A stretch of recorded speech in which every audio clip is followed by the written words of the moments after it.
Hay un único Dios, y Mahoma es su profeta. Los musulmanes oran en dirección a la Meca, centro religioso y político del Islam. La perspectiva del botín y los goces del paraíso estimulan a quienes combaten para extender la fe de Mahoma. En menos de un siglo, los seguidores de esta nueva fe parten de Arabia para extender su dominio en todas direcciones. Empujados por la yihad, la Guerra Santa, los combatientes del Islam llegan a la península tras conquistar el norte de África. La ocupación musulmana del reino visigodo de Toledo no resulta demasiado difícil, debido a las rivalidades políticas entre visigodos. Las disputas por el trono enfrentan al rey Rodrigo y a los partidarios de los hijos de su predecesor, Bitiza. Cuando don Rodrigo cae en la batalla de Guadalete, sus enemigos piden ayuda a don Julián, el gobernador de Ceuta, quien introduce en sus filas a grupos de bereberes. De esta forma, los musulmanes se van introduciendo en la península. En los años posteriores a la conquista, Al-Ándalus abarca casi todo el territorio, con la excepción de la cordillera Cantábrica y algunas zonas de los Pirineos. A finales del siglo X, el área de dominio se divide. Los musulmanes se centran al sur del Tajo y los cristianos quedan al norte. Y a mediados del siglo XIII, el reino de Granada quedará como el único reducto de dominio musulmán.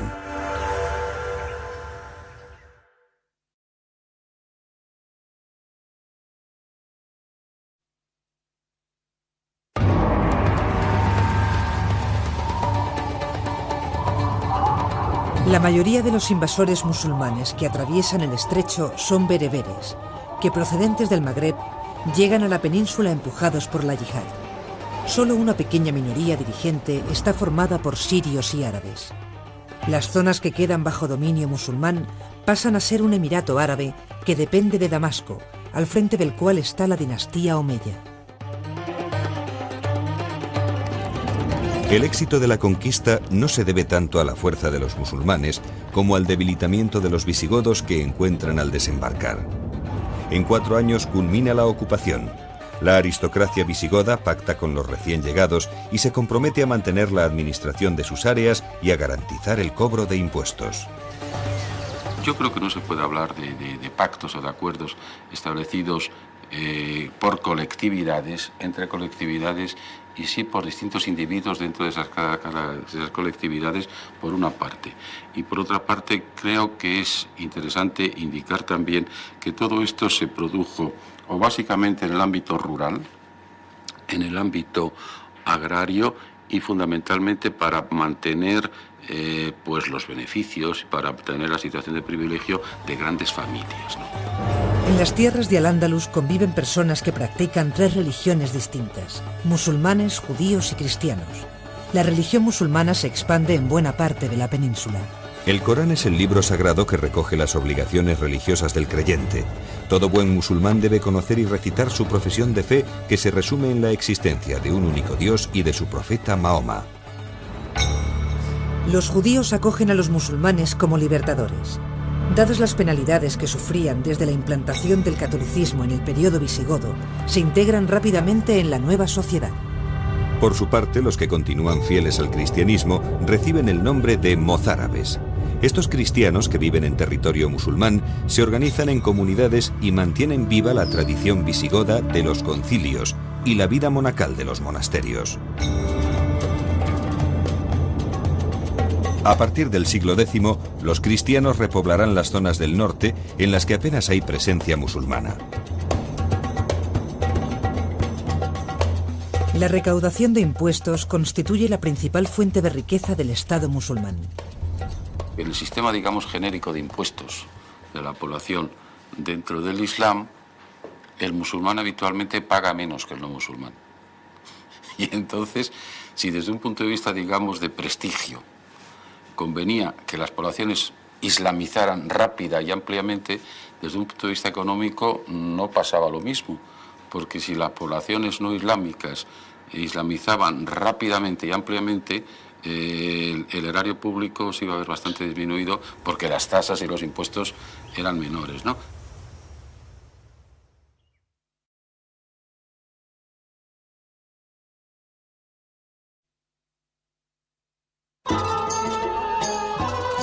Los musulmanes impulsan un nuevo orden social, cultural y religioso muy distinto del que había en la España visigoda. La fusión entre los recién llegados y los nativos se produce de forma paulatina y sin traumatismos durante los primeros siglos de ocupación. El centro del poder se traslada desde Toledo, capital de la meseta cerealista, a Córdoba, capital comercial y de la agricultura del sur peninsular. Poca atención prestan los emires a lo que ocurre en las tierras peninsulares del norte. Simplemente se limitan a enviar alguna expedición de castigo ante las primeras incursiones cristianas.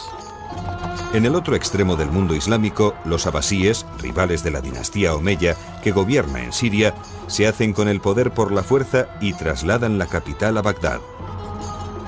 Abderramán es el heredero o el último y más importante de los vástagos de los omeyas de Siria, y que, sintiéndose amenazado por el cambio de dinastía, se refugia en Occidente. Occidente es el Magreb en árabe. Y conociendo la situación del Andalus, la situación de la península ibérica, de la Hispania de entonces, se atreven a pensar en implantar un poder que sea algo más que el de los gobernadores anteriores, que sea un poder constituido como Estado. El siglo X es la época más gloriosa de la historia política de la España musulmana. Abderramán III pone fin al emirato y se autoproclama califa omeya, independizándose totalmente de Bagdad. A partir de entonces se convierte en el jefe político y espiritual del Al-Ándalus, un estado poderoso y de refinada civilización. Yo me atrevería a decir que el califato de Córdoba fue una tentativa de concepción hispánica lo más unitaria posible y lo más centralizada posible también. Córdoba, capital del califato andalusí, pasa a ser la mayor ciudad de Occidente. Se rodea de nuevas murallas y sobre la base de una basílica cristiana se construye la gran mezquita. Pronto, bajo el poder musulmán, la antigua Córdoba romana se convertirá en la luz de Occidente.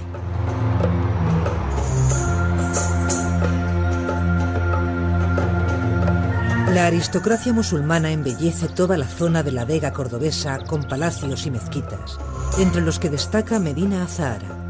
Abderramán III hace levantar en esta ciudad administrativa un palacio de recreo con los mejores materiales, procedentes de sus botines y conquistas.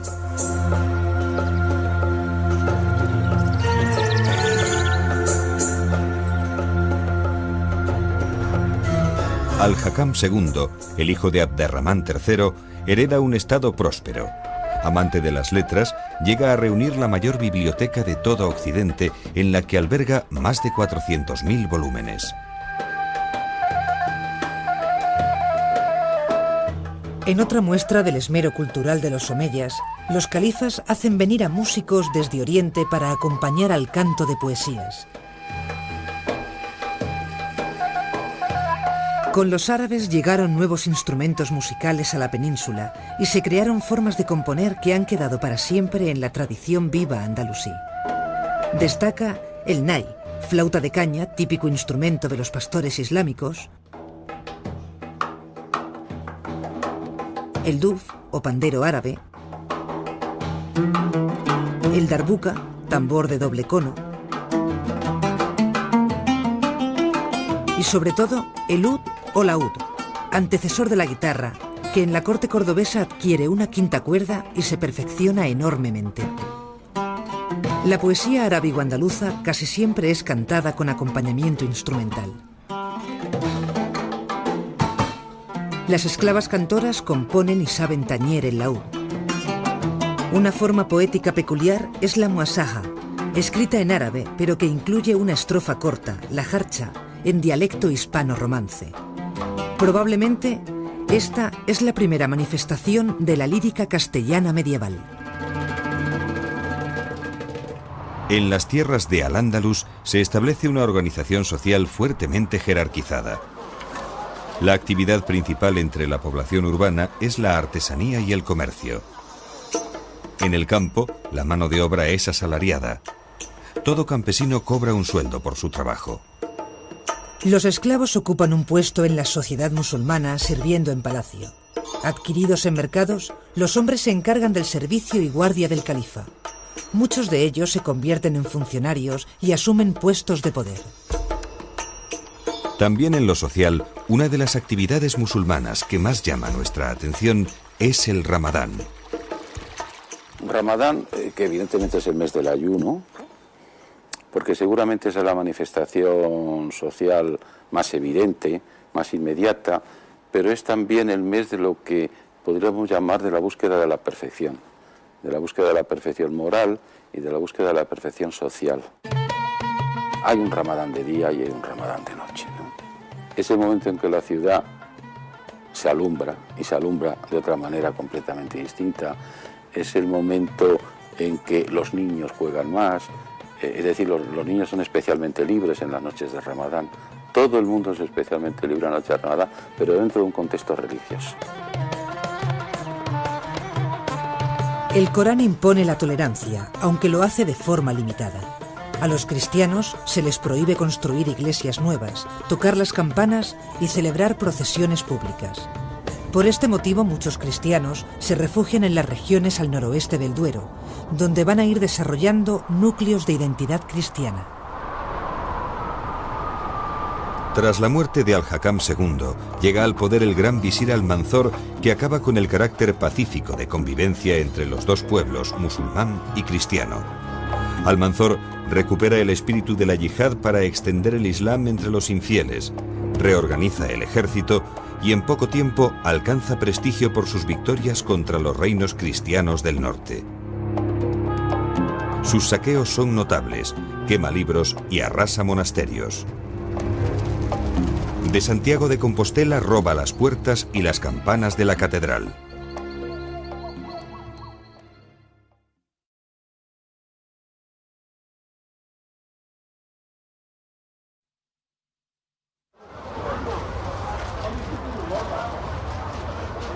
A diferencia de los visigodos, los musulmanes devuelven a las ciudades todo su esplendor. Desde el siglo VIII retoman la actividad artesanal y comercial ligada a las ciudades más importantes, tales como Córdoba, Sevilla, Toledo, Mérida y Zaragoza. El centro económico de la ciudad se sitúa en el Zoco, lugar donde transcurre gran parte de la vida cotidiana. Allí se consiguen todo tipo de mercancías, en especial las de Oriente, seda, lana y algodón. Y la disposición del mercado en sí misma es ilustrativa. Lo que está más cerca de la mezquita, que suele ser el centro, es lo que tiene los productos nobles. Por ejemplo, menos materiales, las velas relacionadas con la luz y con el culto, los libros relacionados con la luz del conocimiento, algunos objetos preciosos. Poco a poco se van desmaterializando en ese sentido simbólico y uno ya va encontrando pues, el zoco de las especias, que también es precioso, después de las verduras, después de los zapatos, de las babuchas y de cualquier otro producto.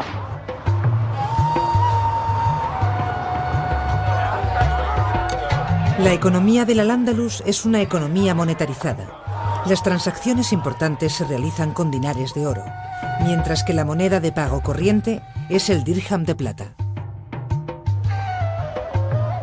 Las estadísticas científicas que se han hecho sobre el vocabulario del Corán, por ejemplo, demuestran que los términos que están relacionados con la idea del acuerdo, del tratado, del negocio, superan en mucho a los relacionados con el ámbito del desierto, pero en mucho, vamos, en proporciones enormes.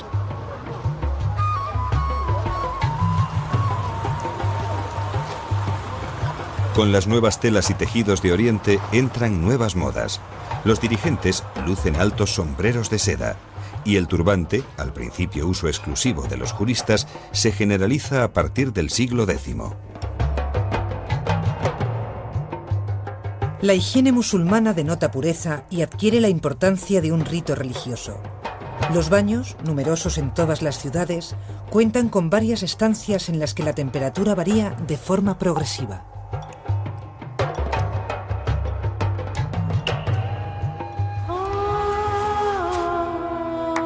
La mujer musulmana sale poco de casa.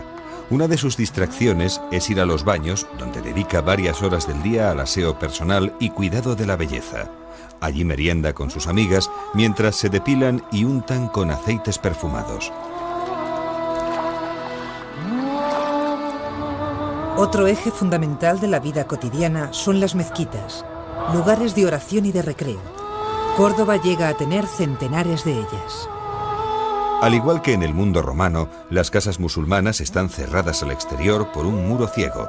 Sin embargo, todas las estancias del interior se abren a un patio central que generalmente tiene un pequeño estanque o un pozo. La parte baja de la casa, suponiendo que la casa tuviera dos alturas, es la parte en donde se acoge a los visitantes. Y la parte alta es una parte privada que se llama muchas veces harén, lugar reservado, donde las mujeres y los niños tienen un lugar privilegiado propio donde jugar y reunirse y trabajar. La mujer se diferenciaba bastante según si fuera una mujer del campo rural o una mujer de ciudad. Si era mujer de campo, de alguna manera tenía más libertad. Salía al campo, cosechaba, vendía, tenía posibilidad de tener su propio dinero. Y si era mujer de ciudad, en cambio, estaba más velada, más tiempo dentro de casa y sus recorridos pues, se circunscribían a estos lugares, al baño, algunas veces a la compra, a alguna visita a otras casas, a las amigas. Tiene encomendada a la familia y los niños hasta los 7 años. Estos niños, por ejemplo, le acompañan hasta al baño. El baño de las mujeres deja entrar a los chicos y a las chicas pequeños hasta los 7 años. Todavía hoy se conservan algunos nombres de época musulmana como Fátima y Aisha.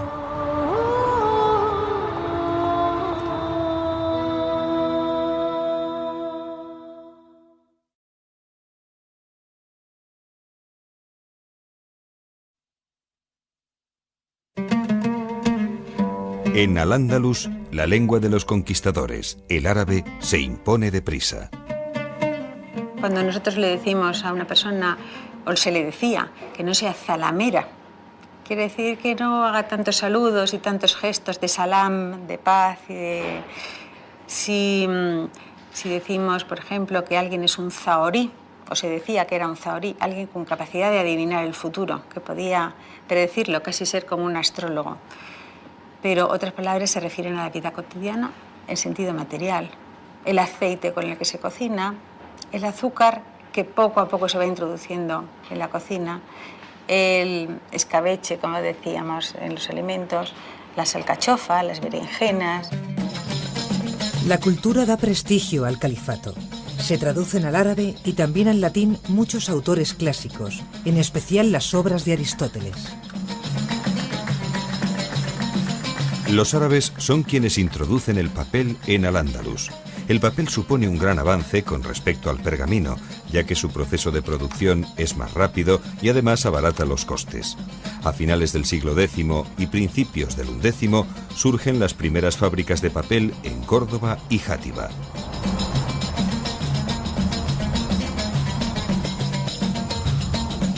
Los musulmanes muestran interés también por el mundo científico. Destaca el desarrollo de las matemáticas, de la lógica, de la astronomía y de la geometría. Muestra de ello son los números que usamos hoy. Aunque su origen está en la India, los musulmanes los difunden por primera vez en Europa. También en medicina desarrollan métodos quirúrgicos y mejoran las técnicas de amputación y de cauterización. El tratado sobre cirugía de Abul Qasim al-Zahrawi se traduce al latín y sirve como manual en universidades europeas. El prestigio de la medicina llega hasta el punto de que un rey cristiano acude a Córdoba en busca de solución a un grave problema. Sancho I el Craso, aspirante a la corona de Navarra, sufre una humillante derrota a manos de los musulmanes. Su obesidad no le permite montar a caballo ni apenas andar. Los nobles se ríen de su gordura y se rebelan contra él. Sancho I va ante el califa de Córdoba en busca de apoyo y pide a sus médicos que curen su obesidad. Como la medicina musulmana es muy superior a la de los reinos cristianos, el depuesto rey adelgaza y tras una serie de circunstancias políticas recupera el trono. La agricultura andalusí conoce un importante desarrollo. Los musulmanes traen de Oriente nuevos avances técnicos, como el sistema de riego mediante acequias, aljibes y norias. Poseían un saber agrícola muy variado y muy conjuntado desde antiguo. Son sus tierras lugares donde a veces hay que recoger el agua en grandes aljibes. Y al lado de esto existe también pues, toda la técnica de la agricultura de superficie, porque también en el Oriente existen lugares cultivables, conocidos, de cítricos, de naranjales, de frutales de todo tipo. En gastronomía introducen especias como el azafrán y el jengibre. Nuevos productos como el arroz, las espinacas, la naranja, el melón, la sandía y el azúcar. El tajín es el recipiente donde va servido el cordero, el guiso del cordero.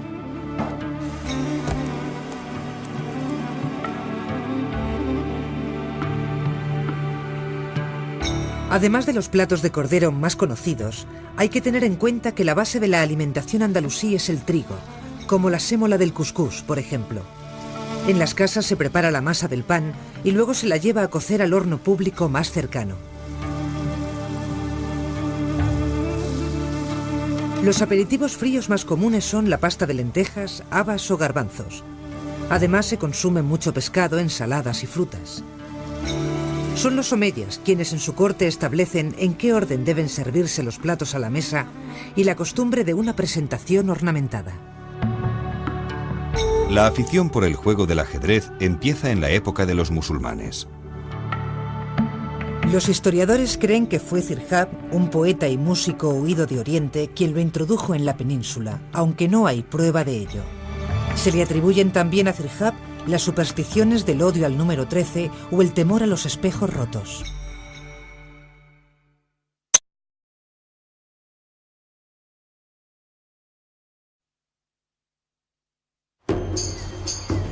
El arte andalusí refleja el sentido de intimidad tan fuerte que mantienen los musulmanes.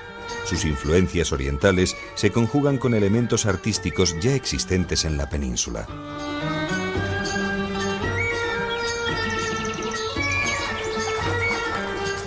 En arquitectura destacan las construcciones de mezquitas y palacios, cuyas salas cuentan con una profusa decoración.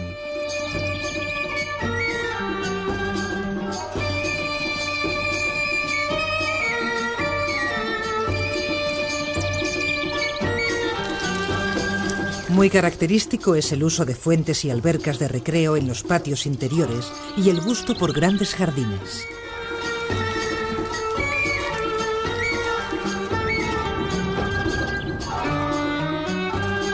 La mezquita de Córdoba es el ejemplo más característico del arte andalusí. Representa el modelo espiritual de los califas y su gusto por la suntuosidad. Su construcción se inicia a finales del siglo VIII sobre la base de la iglesia cristiana de San Vicente.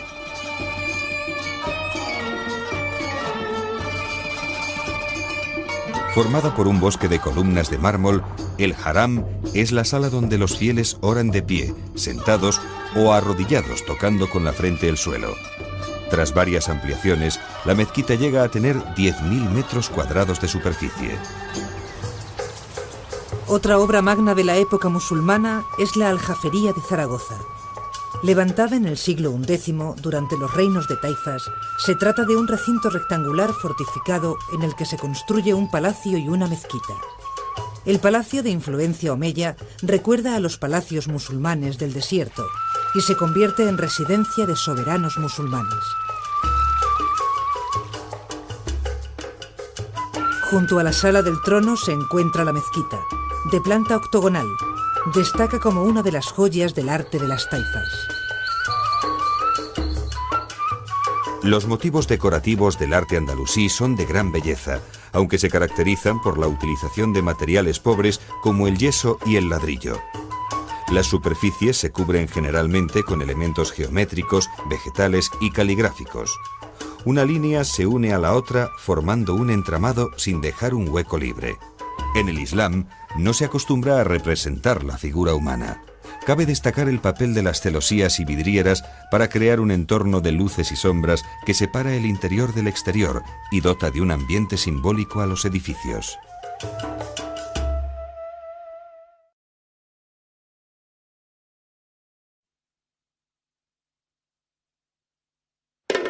Con la muerte de Almanzor se inicia el periodo que va a poner fin al Estado andalusí, ya que sus sucesores son incapaces de mantener un Estado musulmán unificado. Al-Ándalus se divide en pequeños principados, conocidos como reinos de taifas, que se reducen a la ciudad y sus comarcas. Esta multitud de pequeños núcleos independientes se convierte en pequeños reinos que reproducen el modelo califal. La debilidad política de estos territorios no es obstáculo para que este periodo sea el de mayor esplendor cultural de Al-Ándalus. Destacan las taifas de Zaragoza, Sevilla y Toledo. A causa de su debilidad y sus continuos enfrentamientos, los reinos de taifas ofrecen escasa resistencia a la presión de los reinos cristianos, a los que a veces recurren para solucionar sus propias disputas. Los cristianos les imponen fuertes tributos, las parias, a cambio de paz, con lo que la relación de poder entre cristianos y musulmanes empieza a invertirse. Ese largo periodo de los almorávides y de los almohades es un periodo en que todo el Islam acomete y trata de llevar a la práctica. Cuando digo todo el Islam no me refiero solamente al Andalus, entra en un tiempo histórico en que se propone la reconstrucción política, social y cultural del Islam.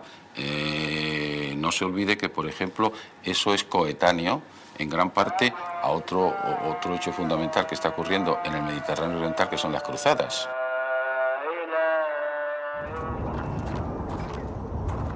Naturalmente que lo que podríamos llamar las entidades políticas magrebíes de la época y los responsables políticos magrebíes ven que se trata de un momento idóneo, pintiparado, para dar nuevamente el salto del estrecho y tratar de recomponer y de reconstruir el esplendor árabo-islámico de Al-Ándalus y la identidad árabo-islámica de Al-Ándalus en la época.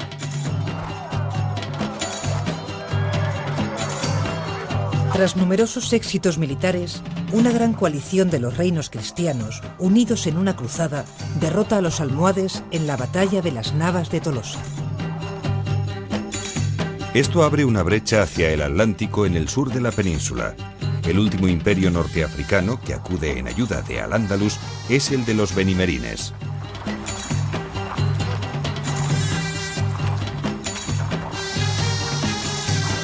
Tras la victoria de Alfonso XI sobre los benimerines en la batalla del Salado, la presencia musulmana en la península queda circunscrita al reino de Granada, donde la dinastía nazarí, sometida a vasallaje de Castilla, aún resistirá 150 años antes de que la conquisten los reyes católicos.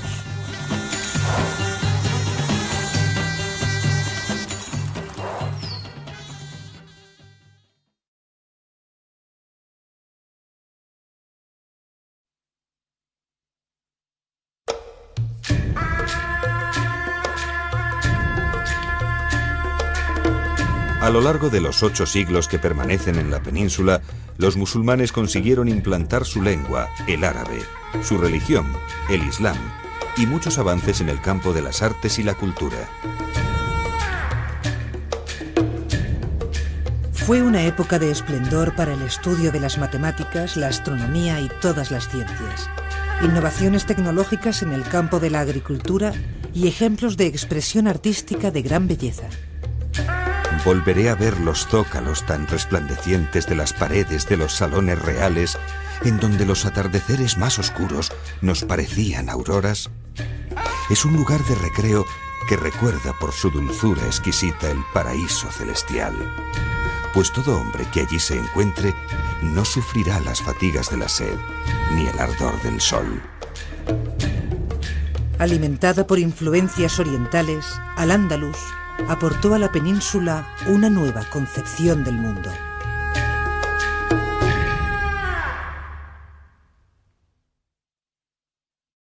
Pasan a ser un emirato árabe que depende de Damasco al frente del cual está la dinastía omeya.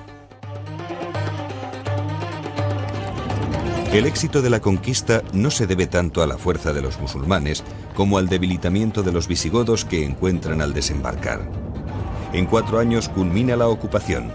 La aristocracia visigoda pacta con los recién llegados y se compromete a mantener la administración de sus áreas y a garantizar el cobro de impuestos. Yo creo que no se puede hablar de pactos o de acuerdos establecidos por colectividades, entre colectividades, y sí por distintos individuos dentro de esas colectividades, por una parte. Y por otra parte, creo que es interesante indicar también que todo esto se produjo o básicamente en el ámbito rural, en el ámbito agrario y fundamentalmente para mantener pues los beneficios, para obtener la situación de privilegio de grandes familias, ¿no? En las tierras de Al-Ándalus conviven personas que practican 3 religiones distintas: musulmanes, judíos y cristianos. La religión musulmana se expande en buena parte de la península. El Corán es el libro sagrado que recoge las obligaciones religiosas del creyente. Todo buen musulmán debe conocer y recitar su profesión de fe, que se resume en la existencia de un único Dios y de su profeta Mahoma. Los judíos acogen a los musulmanes como libertadores. Dadas las penalidades que sufrían desde la implantación del catolicismo en el periodo visigodo, se integran rápidamente en la nueva sociedad. Por su parte, los que continúan fieles al cristianismo reciben el nombre de mozárabes. Estos cristianos que viven en territorio musulmán se organizan en comunidades y mantienen viva la tradición visigoda de los concilios y la vida monacal de los monasterios. A partir del siglo X, los cristianos repoblarán las zonas del norte en las que apenas hay presencia musulmana. La recaudación de impuestos constituye la principal fuente de riqueza del Estado musulmán. El sistema, digamos, genérico de impuestos de la población dentro del Islam, el musulmán habitualmente paga menos que el no musulmán. Y entonces, si desde un punto de vista, digamos, de prestigio, convenía que las poblaciones islamizaran rápida y ampliamente, desde un punto de vista económico no pasaba lo mismo, porque si las poblaciones no islámicas islamizaban rápidamente y ampliamente, el erario público se iba a ver bastante disminuido porque las tasas y los impuestos eran menores, ¿no?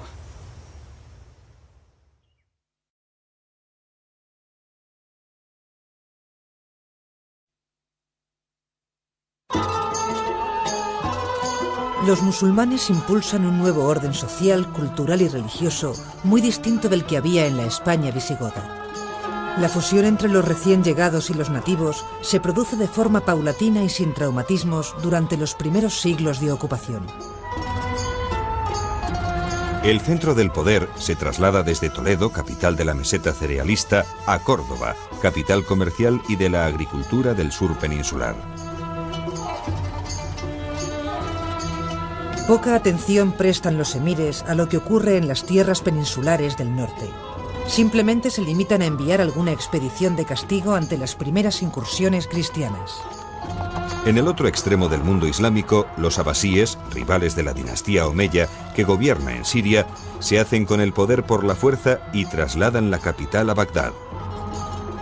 Abd-ar-Rahman es el heredero o el último y más importante de los vástagos de los omeyas de Siria, y que, sintiéndose amenazado por el cambio de dinastía, se refugia en Occidente. Occidente es el Magreb en árabe. Y conociendo la situación del Andalus, la situación de la península ibérica, de la Hispania de entonces, se atreven a pensar en implantar un poder que sea algo más que el de los gobernadores anteriores, que sea un poder constituido como Estado. El siglo X es la época más gloriosa de la historia política de la España musulmana. Abd-ar-Rahman III pone fin al emirato y se autoproclama califa omeya, independizándose totalmente de Bagdad. A partir de entonces se convierte en el jefe político y espiritual del Al-Ándalus, un estado poderoso y de refinada civilización. Yo me atrevería a decir que el califato de Córdoba fue una tentativa.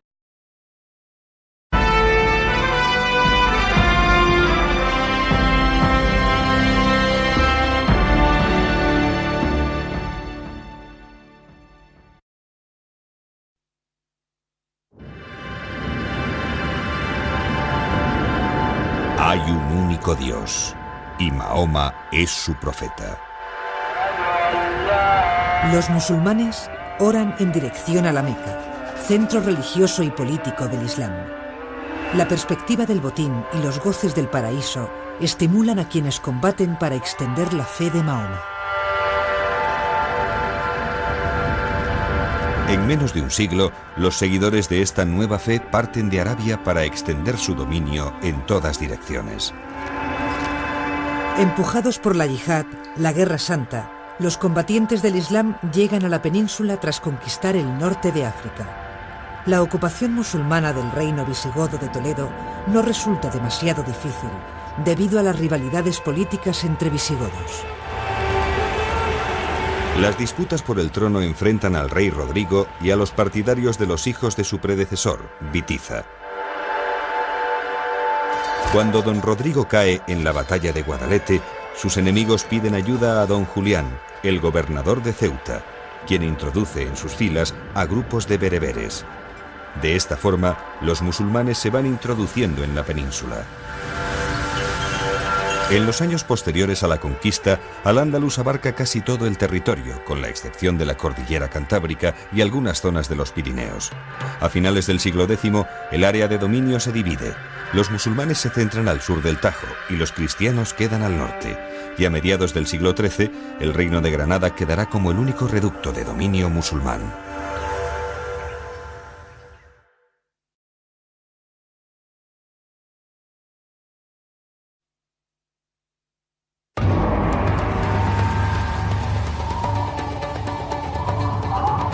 La mayoría de los invasores musulmanes que atraviesan el estrecho son bereberes, que procedentes del Magreb llegan a la península empujados por la yihad. Solo una pequeña minoría dirigente está formada por sirios y árabes. Las zonas que quedan bajo dominio musulmán... Tentativa de concepción hispánica lo más unitaria posible y lo más centralizada posible también. Córdoba, capital del califato andalusí, pasa a ser la mayor ciudad de Occidente. Se rodea de nuevas murallas y sobre la base de una basílica cristiana se construye la gran mezquita. Pronto, bajo el poder musulmán, la antigua Córdoba romana se convertirá en la luz de Occidente.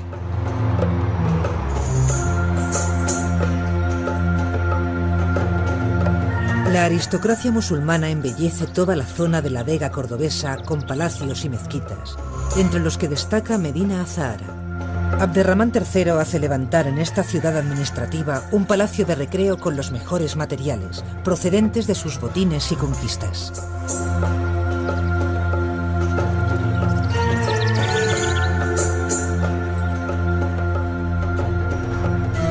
Al-Hakam II, el hijo de Abderramán III, hereda un estado próspero. Amante de las letras, llega a reunir la mayor biblioteca de todo Occidente, en la que alberga más de 400.000 volúmenes. En otra muestra del esmero cultural de los omeyas, los califas hacen venir a músicos desde Oriente para acompañar al canto de poesías. Con los árabes llegaron nuevos instrumentos musicales a la península y se crearon formas de componer que han quedado para siempre en la tradición viva andalusí. Destaca el nai, flauta de caña, típico instrumento de los pastores islámicos, el duf, o pandero árabe, el darbuka, tambor de doble cono, y sobre todo el ud o laúd, antecesor de la guitarra, que en la corte cordobesa adquiere una quinta cuerda y se perfecciona enormemente. La poesía arábigo-andaluza casi siempre es cantada con acompañamiento instrumental. Las esclavas cantoras componen y saben tañer el laúd. Una forma poética peculiar es la muasaja, escrita en árabe, pero que incluye una estrofa corta, la jarcha, en dialecto hispano-romance. Probablemente, esta es la primera manifestación de la lírica castellana medieval. En las tierras de Al-Ándalus se establece una organización social fuertemente jerarquizada. La actividad principal entre la población urbana es la artesanía y el comercio. En el campo, la mano de obra es asalariada. Todo campesino cobra un sueldo por su trabajo. Los esclavos ocupan un puesto en la sociedad musulmana sirviendo en palacio. Adquiridos en mercados, los hombres se encargan del servicio y guardia del califa. Muchos de ellos se convierten en funcionarios y asumen puestos de poder. También en lo social, una de las actividades musulmanas que más llama nuestra atención es el Ramadán. Ramadán, que evidentemente es el mes del ayuno, porque seguramente esa es la manifestación social más evidente, más inmediata, pero es también el mes de lo que podríamos llamar de la búsqueda de la perfección moral y de la búsqueda de la perfección social. Hay un Ramadán de día y hay un Ramadán de noche, ¿no? Es el momento en que la ciudad se alumbra, y se alumbra de otra manera completamente distinta. Es el momento en que los niños juegan más, es decir, los niños son especialmente libres en las noches de Ramadán. Todo el mundo es especialmente libre en la noche de Ramadán, pero dentro de un contexto religioso. El Corán impone la tolerancia, aunque lo hace de forma limitada. A los cristianos se les prohíbe construir iglesias nuevas, tocar las campanas y celebrar procesiones públicas. Por este motivo, muchos cristianos se refugian en las regiones al noroeste del Duero, donde van a ir desarrollando núcleos de identidad cristiana. Tras la muerte de Al-Hakam II, llega al poder el gran visir Almanzor, que acaba con el carácter pacífico de convivencia entre los dos pueblos, musulmán y cristiano. Almanzor recupera el espíritu de la yihad para extender el Islam entre los infieles, reorganiza el ejército y en poco tiempo alcanza prestigio por sus victorias contra los reinos cristianos del norte. Sus saqueos son notables, quema libros